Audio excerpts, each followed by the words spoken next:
List नहीं है। आज हम ये समझने की कोशिश करेंगे कि कैसे भारत का मौसम और यहाँ की जमीन यहाँ के सबसे बेहतरीन इंजीनियर रहे हैं। बिल्कुल सही कहा। हमारा मकसद सिर्फ ये देखना नहीं है कि घर कैसे दिखते हैं, बल्कि ये जानना है कि वे वैसे क्यों बने हैं।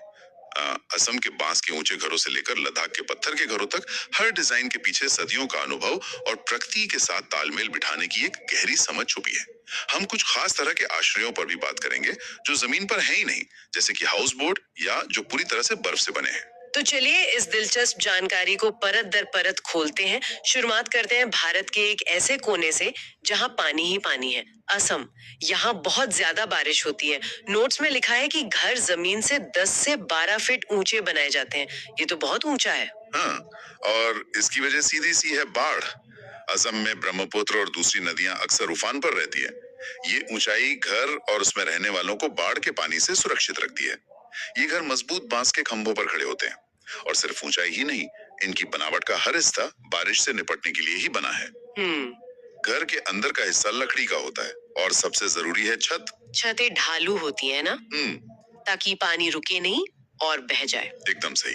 अगर छत समतल होगी तो लगातार होती भारी बारिश का पानी जमा हो जाएगा, और कुछ ही समय में छत टपकने लगेगी या टूट भी सकती है।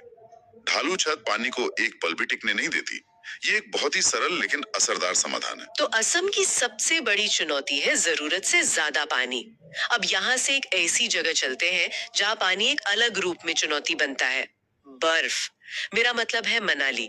ये एक पहाड़ी इलाका है जहाँ बारिश भी है और बर्फबारी भी। और आप देखेंगी कि चुनौती बदलते ही घर बनाने का मटेरियल भी बदल गया है। बांस की जगह अब पत्थर और लकड़ी का इस्तेमाल हो रहा है, जो ज्यादा मजबूत हैं और बर्फ का वजन सह सकते हैं। अच्छा। लेकिन एक चीज है जो असम और मनाली में एक जैसी है। ढालू छतें। बिल्कुल। वजह वही है, बस पानी का रूप बदल गया है। अगर मनाली में छतें समतल होंगी तो कई कई फीट मोटी बर्फ की परत उन पे जम जाएगी। इतने वजन से किसी भी छत का टूटना तय है। ढालू छत पर बर्फ फिसल कर नीचे गिर जाती है। ये दिखाता है कि कैसे एक ही डिजाइन सिद्धांत अलग अलग जगहों पर काम आता है। मनाली और असम दोनों जगहों पर पानी मतलब बर्फ या बारिश एक बड़ी चुनौती है। लेकिन क्या होता है जब आप एक ऐसी जगह पर जाते हैं जहां ठंड तो उतनी है पर पानी लगभग है ही नहीं। यहीं पर लेह लद्दाख की कहानी बिल्कुल अलग हो जाती है। ये एक ठंडा रेगिस्तान है। और यहाँ घर बनाने का तरीका पूरी तरह बदल जाता है। यहाँ घर पत्थरों को एक के ऊपर एक रख के बनाए जाते हैं, और दीवारों पर मिट्टी और चूने की मोटी परत चढ़ाई जाती है। ये परत एक तरह से सीलेंट का काम करती है और बर्फीली हवाओं को अंदर आने से रोकती है। लेकिन सबसे दिलचस्प बात है इन घरों की बनावट, जो आमतौर पर 2 मंजिला होती है। हाँ, और मैंने नोट्स में एक बहुत अजीब बात पढ़ी कि लद्दाख के घरों में ग्राउंड फ्लोर पे खिड़कियां ही नहीं होती। ये तो आज के जमाने में कोई सोच भी नहीं सकता। इसके पीछे क्या वजह है? क्या ये सिर्फ ठंड से बचने के लिए है? ये ठंड से बचने का एक शानदार तरीका है। निचली मंजिल, जिसमें कोई खिड़की नहीं होती, वो एक बफर जोन की तरह काम करती है। इससे जानवरों को रखने और सर्दियों के लिए जरूरी सामान जैसे लकड़ी और चारा स्टोर करने के लिए इस्तेमाल किया जाता है। अच्छा। जानवरों के शरीर से निकलने वाली गर्मी भी इस हिस्से को गर्म रखती है। परिवार ऊपर की मंजिल पर रहता है, जो नीचे की मंजिल की वजह से जमीन की ठंड से सीधे संपर्क में नहीं आता। और छतों का क्या? मनाली के ठीक उल्टा यहाँ छतें समतल होती हैं। अगर बारिश नहीं है तो ढलान की जरूरत ही नहीं। सही। लेकिन ये सिर्फ जरूरत की कमी नहीं है, बल्कि एक नई जरूरत को पूरा करने का तरीका है। ये समतल छत सिर्फ एक छत नहीं है, ये एक तरह का फूड प्रोसेसिंग यूनिट है। Food processing unit? वो कैसे? लद्दाख जैसे इलाके में जहाँ सर्दियों में कुछ भी उगाना नामुमकिन है, वहाँ गर्मियों में परिवार वाले इसी छत पर फल, सब्जियां और मांस सुखाते हैं। ये सुखाया हुआ खाना सर्दियों के मुश्किल महीनों में उनके काम आता है। तो घर का ये हिस्सा पूरे परिवार के लिए जीवन रेखा बन जाता है। ये आर्किटेक्चर और सर्वाइवल का बेहतरीन संगम है। क्या बात है। यानी घर का हर कोना किसी न किसी मकसद से बना है। अब ठंडे रेगिस्तान से चलते हैं गर्म रेगिस्तान की ओर, राजस्थान। यहाँ चुनौती बर्फ नहीं, बल्कि झुलसा देने वाली गर्मी है, और यहाँ का समाधान है मिट्टी। राजस्थान में पारंपरिक घर मिट्टी के बने होते हैं, और उनकी दीवारें बहुत मोटी होती हैं। इसके पीछे का विज्ञान बहुत सरल और प्रभावी है। मिट्टी गर्मी की बहुत अच्छी कुचालक होती है, मतलब इंसुलेटर। ये मोटी दीवारें बाहर की 50 डिग्री की गर्मी को घर के अंदर आने से रोकती हैं। जिससे घर बिना किसी एसी या कूलर के भी ठंडा रहता है। ये तो एक तरह का पैसिव एयर कंडीशनिंग सिस्टम है जो बिना बिजली के काम करता है। बिल्कुल।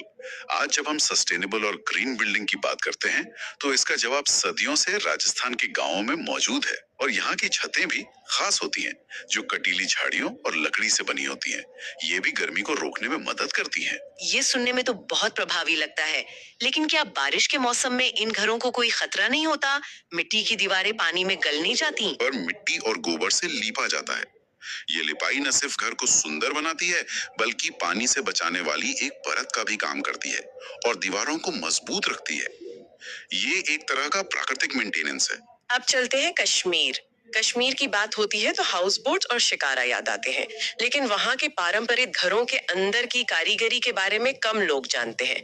मैंने सुना है कि वहाँ की छतों में एक ऐसी कला है जिसमें कील तक का इस्तेमाल नहीं होता। आप खत्म बंद की बात कर रही हैं। ये लकड़ी की नक्काशी का एक अद्भुत नमूना है। इसमें देवदार की लकड़ी के छोटे छोटे टुकड़ों को हाथ से काटकर एक दूसरे में इस तरह फंसाया जाता है कि एक जटिल ज्यामितीय डिजाइन बन जाता है। और इसमें कील या गोंद नहीं लगता? बिल्कुल नहीं। ये एक जिगसॉ पजल की तरह है। ये कला आपको पुराने कश्मीरी घरों और हाउस बोट की छतों पर देखने को मिलेगी। ये सिर्फ सजावट नहीं, कश्मीर की पहचान है। और घरों में डब नाम की एक खास खिड़की का भी जिक्र है। हाँ, डब पुराने कश्मीरी घरों की एक खासियत है। ये एक तरह की खिड़की है जो मुख्य दीवार से बाहर की ओर निकली होती है, एक छोटी बालकनी की तरह। इससे न सिर्फ बाहर का नजारा अच्छा मिलता है, बल्कि घर के अंदर ज्यादा रोशनी भी आती है। इन सभी पारंपरिक डिजाइन्स के बाद अब बात करते हैं दिल्ली की, भारत की राजधानी। यहाँ का नजारा तो बिल्कुल ही अलग है। दिल्ली एक बहुत अच्छा उदाहरण है कि कैसे आधुनिकीकरण और पलायन एक शहर के आर्किटेक्चर को बदल देते हैं। एक तरफ आपको लुटियंस दिल्ली के बड़े बड़े बंगले और ऊंची ऊंची बहुमंजिला इमारतें दिखेंगी, तो दूसरी तरफ काम की तलाश में गांव से आए लोगों की झुग्गी बस्तियां भी हैं। सही है। दिल्ली का शहरी परिदृश्य भारत के जटिल आर्थिक और सामाजिक ताने बाने को दिखाता है, जहां हर तरह के आश्रय एक साथ मौजूद हैं। ये तो हुए जमीन पर बने घर। अब कुछ ऐसे आश्रयों की बात करते हैं जो बहुत ही खास है, जैसे हाउस बोट जो पानी पर तैरती है। हाउस बोट का नाम सुनते ही श्रीनगर की डल झील का ख्याल आता है। हालांकि ये केरल के बैक वाटर्स में भी पाई जाती हैं। अच्छा। कश्मीर की हाउस बोट तो देवदार की लकड़ी से बनी होती हैं और 80 फीट तक लंबी और 8-9 फीट चौड़ी हो सकती हैं। अच्छा। ये तैरते हुए होटल की तरह हैं, जिनमें घर जैसी सारी सुविधाएं होती हैं और पर्यटक इनमें रहना बहुत पसंद करते हैं। मैंने डूंगा नाम की एक और नाव के बारे में पढ़ा है। यह भी कश्मीर की झीलों में पाई जाती है। ये हाउस बोट से कैसे अलग है? मुख्य अंतर इनके इस्तेमाल का है। हाउस बोट ज्यादातर पर्यटकों के लिए होती हैं, एक तरह का लग्जरी अनुभव। वहीं डोंगा में स्थानीय कश्मीरी परिवार रहते हैं। ये उनका चलता फिरता घर है, जिसमें अलग अलग कमरे भी होते हैं। मतलब ये एक स्थानीय घर है जो पानी पर है? बिल्कुल। ये कश्मीर के स्थानीय जीवन का एक अभिन्न अंग है, जबकि हाउस बोट पर्यटन का। अब पानी से निकलकर वापस लद्दाख के ऊंचे पहाड़ों पर चलते हैं, लेकिन इस बार एक घुमंतू जनजाति के घर को देखने। चंगपा जनजाति। इनकी आबादी सिर्फ 5000 के करीब है और ये अपनी मशहूर पश्मीना बकरियों के साथ घूमते रहते हैं। और क्योंकि घुमंतू हैं, इनका घर भी स्थायी नहीं हो सकता। इन्हें एक ऐसा घर चाहिए जिसे आसानी से पैक करके एक जगह से दूसरी जगह ले जाया जा सके, और यही आता है इनका खास तिकोना टेंट, जिसे रेबो कहते हैं। ये टेंट किस चीज से बनता है? यह याक के बालों से बुनी गई पट्टियों से बनता है। याक के बाल? हाँ, याक के बाल बेहद मजबूत, गर्म और वाटरप्रूफ होते हैं। ये पट्टियां बर्फीली हवाओं को अंदर आने से रोकती हैं और टेंट को गर्म रखती हैं। एक और खास बात यह है कि टेंट लगाने से पहले ये लोग जमीन में 2 फीट गहरा गड्ढा खोदते हैं। ऐसा क्यों? इससे उन्हें थोड़ी और ऊंचाई मिल जाती है और वे जमीन से सीधे आने वाली ठंड से भी बच जाते हैं। और इन टेंट्स के पास ही भेड़ बकरियों के लिए भी एक जगह होती है जिसे लेखा कहते हैं। हाँ, लेखा पत्थरों की दीवारों से बनी एक बाड़े जैसी जगह होती है। हर परिवार अपनी भेड़ बकरियों को अपनी लेखा में रखता है। ये उनकी सबसे बड़ी संपत्ति है, इसलिए उसकी सुरक्षा बहुत जरूरी है। एक घर जो लकड़ी और पत्थर से नहीं बल्कि पूरी तरह बर्फ से बना है, इग्लू। ये सुनने में ही अजीब लगता है कि बर्फ का घर आपको बर्फ से कैसे बचा सकता है। ये काम कैसे करता है? यह प्रकृति के भौतिकी का एक बेहतरीन उदाहरण है। इग्लू बर्फ के मजबूत दबे हुए ब्लॉकों से बनता है। इसका राज बर्फ के क्रिस्टल्स के बीच फंसी हुई हवा में है। फंसी हुई हवा? हाँ, यह हवा एक बेहतरीन इंसुलेटर का काम करती है। सोचिए, ये ठीक वैसा ही है जैसे हम सर्दियों में एक मोटा स्वेटर पहनने के बजाय दो पतले स्वेटर पहनते हैं। अच्छा। दोनों के बीच फंसी हवा की परत हमें ज्यादा गर्म रखती है। इग्लू भी यही सिद्धांत इस्तेमाल करता है। तो मतलब शरीर की गर्मी या अंदर जल रहे एक छोटे से दिए की गर्मी इग्लू के अंदर ही कैद हो जाती है और बाहर नहीं निकल पाती। बिल्कुल। इसीलिए बाहर का तापमान अगर -40 डिग्री आए तो इग्लू के अंदर का तापमान सिर्फ इंसानी गर्मी से ही 0 से 10 डिग्री तक पहुंच सकता है। इसका प्रवेश द्वार भी बहुत छोटा और सुरंग जैसा होता है ताकि ठंडी हवा सीधे अंदर ना आए। तो हाँ, बर्फ का घर ही बर्फ से बचाता है। ये सब जानना अद्भुत है। घर बनाना एक बात है, लेकिन इन पारंपरिक घरों को सालों साल चलाना और उनका रख रखाव करना दूसरी बात होगी। जैसे हमने राजस्थान की मिट्टी के घरों की बात की थी, जहाँ गोबर से लिपाई होती है। और ये सिर्फ एक परंपरा नहीं है, इसके पीछे विज्ञान है। रिसर्च बताती है कि गाय के गोबर में एंटीबैक्टीरियल गुण होते हैं और इसकी गंध से कीड़े मकोड़े दूर रहते हैं। तो ये एक तरह का प्राकृतिक और मुफ्त का कीटनाशक है। हाँ, जो फर्श को मजबूत भी बनाता है। इसी तरह लकड़ी को दीमक से बचाने के लिए भी कुछ खास तरीके अपनाए जाते होंगे। जरूर। इसीलिए घर की चौखट और ढांचे में अक्सर नीम या कीकर की लकड़ियों का इस्तेमाल होता है। अच्छा, मिट्टी की दीवारों को मजबूत बनाने के लिए मिट्टी में भूसा मिलाया जाता है। हाँ, ये बहुत जरूरी है। मिट्टी में दरारें पड़ने की प्रवृत्ति होती है। भूसे के रेशे मिट्टी को एक साथ बांध कर रखते हैं, उसे मजबूती देते हैं। ये ठीक वैसा ही काम करता है जैसे आज के जमाने में कंक्रीट को मजबूती देने के लिए उसमें सरिया डाला जाता है। ये पारंपरिक ज्ञान का एक बेहतरीन उदाहरण है। ये सब सुनकर लगता है कि इंसान अपने पर्यावरण के हिसाब से ढलने में माहिर है। वैसे ये सिर्फ इंसानों पर ही लागू नहीं होता, जानवरों भी तो अपने लिए ऐसे ही खास घर बनाते हैं। आपने एक बहुत ही दिलचस्प बात छेड़ी है। ये अनुकूलन का सिद्धांत सार्वभौमिक है। जैसे शेर या भालू गुफा ढूंढते हैं जो उन्हें मौसम में शिकारियों से बचाती है। दीमक मिट्टी और अपनी लार से विशाल बाम भी बना लेती हैं, जिसमें तापमान और नमी को नियंत्रित करने की अद्भुत व्यवस्था होती है। पक्षी अपने घोंसले बनाने के लिए तिनके, पत्ते और टहनियां चुनते हैं जो उनके अंडों और बच्चों के लिए सबसे सुरक्षित और आरामदायक हो। सही है, हर जीव अपनी जरूरत के हिसाब से एक इंजीनियर है। बिल्कुल। तो इन सभी जानकारियों का क्या मतलब निकलता है? साफ है कि हमारे घर सिर्फ ईंट पत्थर का ढांचा नहीं है, बल्कि ये हमारी जलवायु, जरूरतों और उस जगह पर उपलब्ध संसाधनों का एक सीधा प्रतिबिंब है। अगर हम इसे बड़े पैमाने पर देखें तो यह पारंपरिक वास्तुकला की बुद्धिमत्ता को दिखाता है।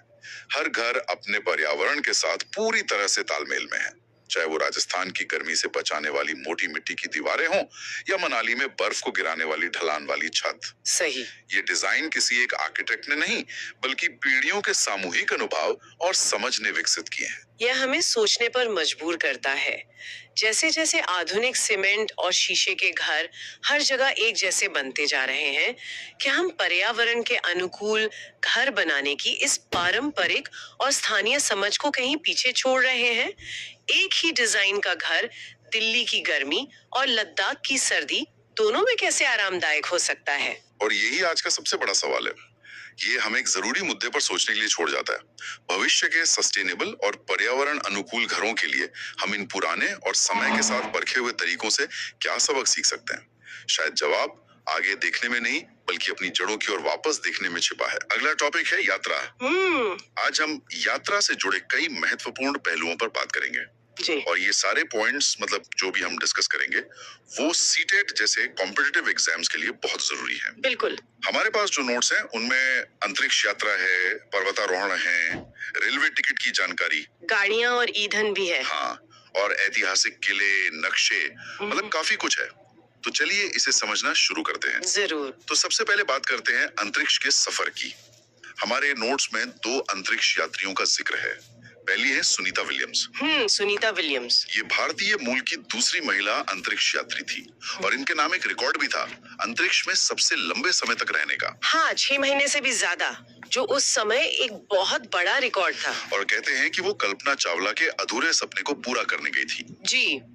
और एनसीईआरटी के हिसाब से देखें तो अंतरिक्ष के उनके अनुभव जानना बहुत जरूरी है। ये सीधे सीधे एग्जाम में पूछे जाते हैं। जैसे अंतरिक्ष में गुरुत्वाकर्षण नहीं होता, मतलब खिंचाव बल 0। तो इसका मतलब है कि वहाँ एक जगह टिक कर नहीं बैठ सकते? बिल्कुल नहीं। हर समय तैरते रहते हैं, एक जगह से दूसरी जगह भी तैर कर ही जाना होता है। अच्छा, और पानी का क्या? पानी भी वो बुलबुलों की तरह मतलब ब्लॉब्स की तरह उड़ता रहता है। तो फिर चेहरा कैसे धोते होंगे? उन्होंने बताया था कि बुलबुले पकड़कर कपड़ा गीला करना पड़ता था, फिर उस कपड़े से चेहरा साफ करते थे। ये तो काफी मुश्किल लगता है। और बालों वाली बात भी बड़ी मजेदार है। हाँ, कि कंघी करने की जरूरत ही नहीं पड़ती। क्यों? क्योंकि गुरुत्वाकर्षण नहीं है तो बाल हमेशा खड़े रहते हैं अपने आप। वाह। अच्छा, दूसरा नाम है नील आर्मस्ट्रॉन्ग का। ये चांद पर उतरने वाले दुनिया के पहले व्यक्ति थे। जी, 1969 में। और एक बड़ा दिलचस्प फैक्ट है कि जब सुनीता विलियम्स 5 साल की थी तब उन्होंने नील आर्मस्ट्रॉन्ग की तस्वीर देखी थी। हाँ, चांद पर उतरते हुए, शायद वहीं से उन्हें प्रेरणा मिली हो सकता है। अच्छा, ग्लोब और पृथ्वी से जुड़े भी कुछ पॉइंट्स हैं। जैसे कि पृथ्वी पूरी तरह गोल नहीं है, संतरे जैसी है। हाँ, मतलब ध्रुवों पर थोड़ी चपटी। और एक और कॉन्सेप्ट है कि पृथ्वी पर ऊपर नीचे कुछ नहीं होता। ये थोड़ा समझाइए। मतलब सब कुछ सापेक्ष है, रिलेटिव है। जैसे अगर हम ग्लोब पर भारत को देखें तो हमारे ठीक दूसरी तरफ अर्जेंटीना के लोग हैं। तो वो हमारे हिसाब से उल्टे खड़े हुए। हाँ, और उनके हिसाब से हम उल्टे खड़े हैं। असल में कोई भी उल्टा नहीं है, ये सब गुरुत्वाकर्षण की वजह से है। समझ गया। चलिए अंतरिक्ष से अब पहाड़ों की ऊंचाई पर चलते हैं, पर्वतारोहण।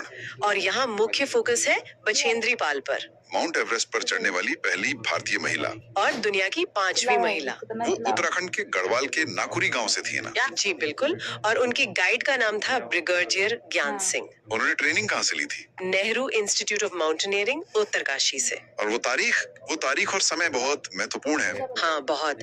23 मई 1984 दोपहर 1:07 पर, जब उन्होंने एवरेस्ट की चोटी पर कदम रखा। जी, और वहाँ उन्होंने तिरंगा फहराया और करीब 43 मिनट बिताए। 43 मिनट, ये तो काफी समय है। बिल्कुल। अच्छा, अब जरा माउंट एवरेस्ट के बारे में कुछ तथ्य देख लेते हैं। ये दुनिया की सबसे ऊंची चोटी है। नेपाल में इसे सागर माथा कहते हैं। इसकी ऊंचाई लगभग 8,848 मीटर है। हाँ, लेकिन एनसीईआरटी की किताबों में इसे 8,900 मीटर के करीब बताया गया है। ये अंतर क्यों है? शायद राउंड ऑफ किया गया हो या मापने के अलग अलग तरीकों की वजह से। एग्जाम में दोनों याद रखने चाहिए। ठीक है। पर्वतारोहण में टीम वर्क बहुत जरूरी होता होगा। ग्रुप लीडर की क्या जिम्मेदारियां होती हैं? बहुत सारी, जैसे दूसरों का सामान उठाने में मदद करना। जो थक गए हैं उनका? हाँ, और ग्रुप के आगे बढ़ने पर ही खुद आगे बढ़ना। मतलब हमेशा पीछे रहना ताकि कोई छूट ना जाए। अच्छा। और जो चल ना पाए उसे सहारा देना, बीमार साथी का ध्यान रखना, ये सब लीडर के काम है। और इसके लिए कुछ खास उपकरण भी लगते होंगे? हाँ बिल्कुल, जैसे स्लिंग, पिटॉन, हंटर शूज। और स्लीपिंग बैग? जी, स्लीपिंग बैग जिसमें गर्मी के लिए पंख भरे होते हैं। और ठंड से बचने और ताकत के लिए? कुछ खाने को भी दिया जाता है। हाँ, विटामिन सी और आयरन की गोलियां दी जाती हैं। ये बहुत जरूरी है। ठीक है, तो